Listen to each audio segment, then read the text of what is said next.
एक भी गौरक्षक इस धरती में जिंदा नहीं बचेगा। एक भी गौरक्षक इस धरती में जिंदा नहीं बचेगा। आर्यन मिश्रा के बेटे का बयान सुनिए। कसकर समझ के इनको अधिकार मिला हुआ है कि गोली मार दें हमको। ये अधिकार गवर्नमेंट दी है, मोदी सरकार ने दी है, तो क्यों दी है? 18 साल के आर्यन के लिए भी वही असह लाभ उठना चाहिए, वही मोमबत्तियां जलनी चाहिए, वही न्याय की मांग होनी चाहिए, वही फांसी की मांग होनी चाहिए। इन चप्पल ले अपने मुंह पे मारे ब्राह्मणों को। कसम है परशुराम की। बंद करो भारत, बंद करो भारत, निकलो सड़कों पर, अधिकार दो इस सरकार को, इन तथाकथित गौरक्षकों को, तो इनको मिट्टी मिलाने के लिए हम तैयार हैं। हिंदू खतरे में है। अब बोलो हिंदू खतरे में है। अब हमारे हिंदू बच्चों को मारा जा रहा है और योगी जी ने बयान दिया कि बटोगे तो कटोगे। ये बयान योगी जी का आया, उसके बाद ये घटना हुई। नमस्कार, स्वागत है आपका मेरे चैनल पर। मैं आपके साथ निशा झा और इस वक्त हमारे साथ बातचीत करने के लिए पंडित बाल योगी विजय शर्मा हैं। इनसे बातचीत करेंगे। जिस तरीके से बहुत बड़ी खबर सामने आई है, फरीदाबाद के आर्यन मिश्रा का जिस तरीके से गोली मारकर हत्या कर दी गई है। कुछ गौ रक्षकों ने, जो तथाकथित अपने आप को गौ रक्षक कहते हैं, उन लोगों ने आर्यन मिश्रा की मौत सिर्फ इसलिए कर दी क्योंकि उन्हें शक था कि ये गौ तस्करी कर रहा है। वो हिंदू था, ब्राह्मण था और इसकी हत्या कर दी गई। तो सवाल ये उठता है, जो लोग तालियां बजाते हैं जब मुसलमानों की हत्या की जाती है गौ तस्करी के नाम में, क्या अब भी तालियां बजाएंगे? जिस तरीके से एक हिंदू बच्चे की, जो एक 12वीं क्लास का छात्रा था, फरीदाबाद का रहने वाला था, उसकी हत्या कर दी गई। जो एक हिंदू ब्राह्मण था, उसका गौ तस्करी के शक पे उसको जिस तरीके से गोली मार दी गई। कुछ तथाकथित गौरक्षक जो अपने आप को गौ सेवक बताते हैं, क्या कहेंगे इस पे आप? कि ये वही लोग हैं, मोनू मानेश्वर, बिट्टू बजरंगी, जो अपने आप को गौरक्षक कहा करते थे, कथित गौरक्षक। आर्यन मिश्रा के बेटे का बयान सुनिए। कसकर समझ के इनको अधिकार मिला हुआ है कि गोली मार दें हमको। ये अधिकार गवर्नमेंट दी है, मोदी सरकार ने दी है, तो क्यों दी है? तो जो आरोपी है, 5 गिरफ्तार किए हैं। हाँ जी। आपका बेटा आर्यन उनमें से किसी को जानता था? नहीं, किसी नहीं जानता जी। जब अब हम उनको जानते नहीं हैं, हम उनको पहचानते नहीं हैं, उन दलालों को नशा करते हैं वो लोग। कल तो अपने बाप को गोली मार देंगे, अपनी बहन को गोली मार देंगे। क्या लग रहा है? हिंदू खतरे में है। अब बोलो हिंदू खतरे में है। अब बोलो ना। आज जो लोग आप डंके में मुसलमानों के लिए बोलती थी, आज तो हम भी मरे हैं ना। आज लिंचिंग हमारी भी हुई है भाई साहब। अब भाजपा के लोगों ने की। राम राज्य, बुलडोजर, बेशर्मो दलालों, ना मर्दों। क्या लग रहा है? झुंड बनाकर बढ़ावा किससे मिल रहा है? इन गौ सेवकों को बढ़ावा किससे मिल रहा है? बुजुर्ग को मारा जाता है। बढ़ावा कहाँ से मिल रहा है? एक बुजुर्ग को मारा जाता है। हरियाणा में भी मारा गया, ट्रेन में मारा जाता है। अभी तक उसकी पुष्टि नहीं हुई कि डिब्बे के अंदर क्या है। पुष्टि हुई? नहीं मालूम हुई। उनको मारा गया। मारने के बाद ये बताइए, सनातन में कहाँ लिखा है कि झुंड बनाकर आप किसी बुजुर्ग को मारोगे? पुलिस नहीं है। मतलब जहाँ जहाँ पुलिस है, जहाँ भाजपा की गवर्नमेंट है, ये गौ रक्षक, हिंदू रक्षक के आगे मुजरा करती है डेली जाकर। क्या लगता है गौ रक्षकों को कहाँ से इतना बढ़ावा मिल रहा है? क्यों उन्होंने कानून को हाथ में ले लिया कि खुद ही, ये तो कानून का काम है। अगर कोई गौ तस्करी में पकड़ रहा है तो कानून का काम है। आप तो फिर बताइए, मोनू मानेश्वर को क्यों नहीं पकड़ा गया था? बिट्टू बजरंगी क्यों बच गए थे? ये तो तथाकथित गौ रक्षक बनते हैं अपने आप को दलाल। ये मोदी ये सवाल क्यों नहीं करेगा, आपने 250 करोड़ का चंदा क्यों लिया? अब हमारे हिंदू बच्चों को मारा जा रहा है और योगी जी ने बयान दिया कि बटोगे तो कटोगे। ये बयान योगी जी का आया, उसके बाद ये घटना हुई। इसका मतलब ये दिखाया गया कि अब हिंदू भी यहाँ पे मारा जा सकता है। और सीधा अटैक ब्राह्मणों को किया गया। रेप के आरोपी अगर ठाकुर पकड़े जाएंगे तो उसे पकड़े जाएंगे। अगर दलित पकड़ा गया, आदिवासी पकड़ा गया, मुस्लिम पकड़ा गया, ब्राह्मण पकड़ा गया, तो उसको पैर में गोली या उसका काउंटर किया जाएगा। ये भेदभाव क्यों? इस सवाल तो हम भी कर रहे हैं ना आपसे। तब आपका बुलडोजर क्यों पीछे मुड़ जाता है? और पंडित जी, ये जो आज बहुत बड़ा हादसा जो आज हुआ है, हादसा नहीं हुआ है, मातम है हमारे यहाँ पे। अंतर्राष्ट्रीय ब्राह्मण महासभा की ओर से हम इस पे शोक व्यक्त करते हैं। क्या लगता है जिस तरीके से बीजेपी की नेता ब्राह्मणों को, कसम है परशुराम की, बंद करो भारत, बंद करो भारत। 18 साल के आर्यन के लिए भी वही असह लाभ उठना चाहिए, वही मोमबत्तियाँ जलनी चाहिए, वही न्याय की मांग होनी चाहिए, वही फांसी की मांग होनी चाहिए। है ब्राह्मणों में हिम्मत। परशुराम का खून पानी तो नहीं हुआ है ना, भगवान परशुराम का खून पानी तो नहीं हुआ ना। निकलो सड़कों पर और दिखा दो इस सरकार को, इन तगाकरीद गौरक्षकों को कि उनको मिट्टी में मिलाने के लिए हम तैयार हैं। फरसा ना उठे, कह दिया है, फरसा ना उठे ना, एक भी गौरक्षक इस धरती में जिंदा नहीं बचेगा। क्या आपको भी लगता है कि भाजपा राज में जो कहा जाता था हमेशा से कि भाजपा राज में हिंदू सेफ है, हिंदू सुरक्षित है, हिंदू को कोई छू नहीं सकता है, लेकिन अब क्या देख रहे हैं आजकल जो माहौल लगातार चल रहा है 3-4 सालों से, जिस तरीके से मारा जा रहा है। एक सवाल, आप सेफ हैं? जन्माष्टमी में आप ही की तरह 2 बहनों को उल्टा टांग दिया गया। रक्षाबंधन में बहन लौट रही थी, भाजपा नेता के साथ मिलकर उन लोगों ने रेप कर दिया। आप सेफ हो? अपनी बात करो, हमारी छोड़ दो, अपनी बताओ, आप सेफ हो? कल वो आप भी गौरक्षक हो जाओगी।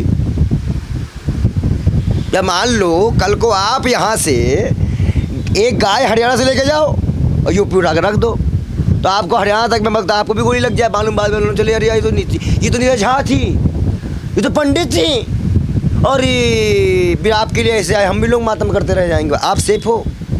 तो आपको लगता है कोई भी सेफ नहीं है? अरे मैं आपसे सवाल ही तो कर लिया ना कि आप सेफ हो। जब आप सेफ नहीं तो हम कहाँ सेफ हैं? क्या लगता है जिस तरीके से बीजेपी के नेता, यूट्यूबरों को, मीडिया वालों को भी खतरा लेना पड़ेगा। बीजेपी नेता को जो जहरीले बयान आ रहे हैं, चाहे वो हेमंत बिस्वा हो, कह रहे हैं कि हम असम को मियाओं का नहीं होने देंगे, मियाँ लोग जो होते हैं उनका नहीं होने देंगे, आपका भी नहीं होने देंगे। महाराष्ट्र के विधायक कह रहे हैं कि जिसने भी कोई रामगिरी है उनके खिलाफ बोला तो मस्जिद में चुन चुन के मारा जाएगा। ये लोग क्या करेंगे? इनसे संहार की बात कर रहे हैं, कैसे इनसे कहो कि ये चप्पल ले अपने मुंह पे मारे, ये चप्पल से अपने मुंह पे मारे। मोदी जी जाके मस्जिद के बाहर फोटो खिंचाते हैं, अब मुसलमान से गले मिल रहे हैं। ये अपने मुंह में चप्पल से मारे और थूके और चाटे। ये दलाल लोग हैं, इनके मोदी जी ने इनको कहा है कि दलाली करो, कुत्तों की तरह भौंको, हम मिल के आएंगे। इनकी औकात है मिलने की? बोल पाएंगे मोदी को? ये दलाल लोग हैं, ये मोदी के आगे, ये मोदी के कुत्ते और कुत्ते हैं, ये मान लीजिए। जो भोगने वाले पिल्ले नहीं होते वही हैं। आप बताइए, मोदी जी मिलने जा रहे हैं मुसलमानों से, उनका नबी अलग है, उनका अल्लाह अलग है, इनके यहाँ का अल्लाह अलग है, यहाँ के नबी अलग है। बताइए हमको आप। मतलब आपको लग रहा है कि मलेशिया के प्रधानमंत्री से मिल रहे हैं, मस्जिद के सामने शीश झुका रहे हैं, लेकिन भारत के मुसलमानों के साथ भेदभाव हो रहा है, आप ये कह रहे हैं? अभी राष्ट्राध्यक्ष आए थे, एक ठो मुस्लिम ही थे, कैसे गले मिल रहे थे, जैसे उनका पिछड़ा हुआ भाई मिल गया हो कोई। ऐसे मेरे ऐसे एक गाना भी गाया लोगों, मीमी बनी थी, बम्बई से आया मेरा दोस्त, दोस्त को सलाम कर, ऐसे मीम बन रही थी। अभी भी वहाँ की मीम बनेगी। चोट तुझे लगती है, दर्द मुझे होता है, भाई भाई में अक्सर होता है। लगता है मोदी जी का दोहरा मापदंड क्यों दिख रहा है? विदेश में जाते हैं, ये दो हेमंत बिस्वा दोगले से पूछो, ये दलालों से पूछो, ये रामगिरी से पूछो कि ये लोग जिसके तलवा चाट रहे हैं, जिसके पार्टी में हैं, जिसकी तलवा चाटने के काम करते हैं, जो हिंदू बन रहे हैं, ये दोगले हैं, ये सरकारी हिंदू हैं। ये हिंदुओं के बेटों को मरवाने के लिए पैदा हुए हैं। हमारे बच्चों को गौ तस्करी के नाम पे, हिंदू खतरे के नाम पे हम मर जाएंगे। और अमित शाह का बेटा AICC का चेयरमैन बन जाएगा और अरुण जेटली का बेटा BCCI का चेयरमैन बन जाएगा। पंकज सिंह जो है और राजनाथ सिंह के बेटे विधायक बन जाएंगे और हम लोग में हिंदू खतरे में रह जाएंगे। ये दलाल लोग हैं। ये जितने सोशल एक्टिविस्ट है, जैसे CPM बैठ के पौवा लेके भोगते रहते कुत्तों की तरह, ये एक नहीं आर्यन मिश्रा ये बोल रहे हैं। क्यों नहीं बोल रहे हैं? क्योंकि भाजपा के लोग शामिल हैं। और ये वही लोग हैं, ये वो लोग वही लोग हैं जिन्होंने गौ तस्कर में जब नाहिद जुनैद को मारा गया था तब ये लोगों ने उनको बचाया था। तो आज क्यों नहीं बोल रहे हैं ये लोग जब आगे निर्दोष को मारा गया? तो ये वही लोग हैं, तो ये दलाल लोग हैं। ऐसे लोगों की बात मत करिए। आर्यन मिश्रा को इंसाफ मिलेगा? इंसाफ मिलेगा। उन प्रचारों को, जो भी जितने भी आरोपी हैं, उनको फांसी दी जाए। आर्यन के परिवार को हमने देखे मुआवजे की मांग हर परिवार के लिए की है। 2 करोड़ रुपए, कम से कम 2 करोड़ रुपए एक सरकारी नौकरी की हम मांग करते हैं। और उसके नाम पे एक रोड बनवाई जाए जिस बोर्ड में लिखा जाए गौ तस्करों के द्वारा शहीद हुआ आर्यन सिंह। एक बोर्ड में लिखा जाए कि गौ तस्करों के द्वारा शहीद किया गया, ये बोर्ड भी लगवाया जाए। क्या लगता है इन गौ तस्करों, जिस तरीके से जो गौ सेवक कहते हैं अपने आप को, जो लगातार मामले सामने आ रहे हैं, सवाल सुन लीजिए, क्या लगता है इनके ऊपर कौन है जो इनको इतनी हिम्मत मिल रही है कि वो कानून को हाथ में ले रहे हैं, डायरेक्ट हिंसा पे उतर आए हैं, गोलियां चला रहे हैं, मार रहे हैं? क्या लगता है जैसे कहाँ से हिम्मत आ रही है? इन पे नेताओं का सय है, पुलिस का सय है। आपने देखा था मोनू मानेसर किस तरह की पिस्टलें घुमाया था, किस तरह की पिस्टलें दिखाया था। अब हमारे हिंदू बच्चों का खून पीने के लिए पिस्टलें निकल चुकी हैं।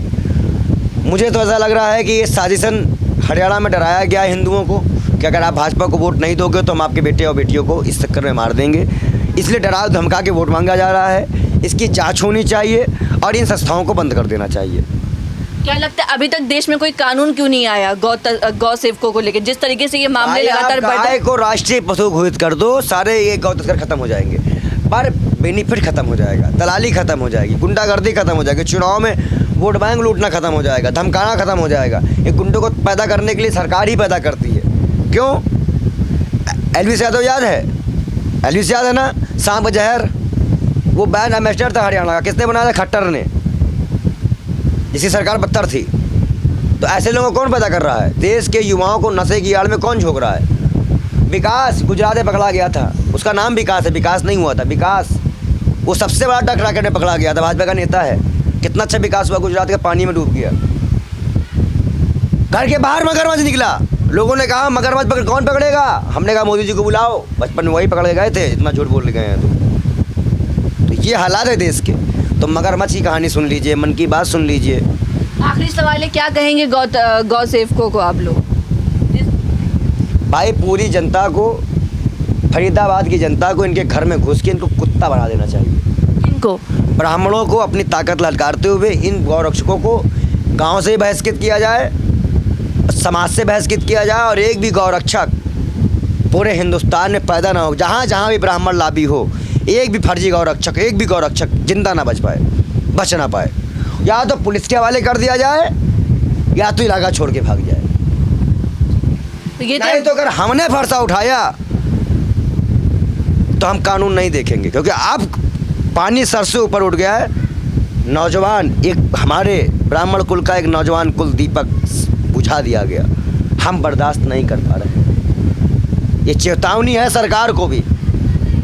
जब अपनी न्यूज़ बोला, अगर हम भड़क गए तो स्वाहा होगा, इसलिए स्वाहा ना करवाइए, आप कार्रवाई कर लीजिए बस। क्या आपकी मनोदशा थी उस वक्त जब आपने न्यूज़ सुनी कि एक 18 साल के बच्चे की गौ तस्करी के शक में हत्या कर दी गई? क्या अगर हमारा भाई मरा होता, जो दुख उस वक्त मुझे था वही दुख है। परिवार में एक नौजवान हंसता खेलता इंटर पास बालक गया घूमने टहलने, परिवार से अंतिम बार उसे देखा, क्या पता था कि वो दोबारा लौट के नहीं आएगा। दुख है, मन कचोटता है, कुछ बोलने क्या उस पर नहीं है। बस इतना कहेंगे कि कार्रवाई हो बस। ठीक है, तो ये थे हमारे साथ बाल योगी पंडित विजय कुमार शर्मा। और जिस तरीके से आप लोग देख रहे हैं, जो आर्यन मिश्रा है, जिस तरीके से उसकी हत्या कर दी गई, इसको लेकर लगातार विवाद बढ़ता जा रहा है। बने रहे हमारे साथ, धन्यवाद।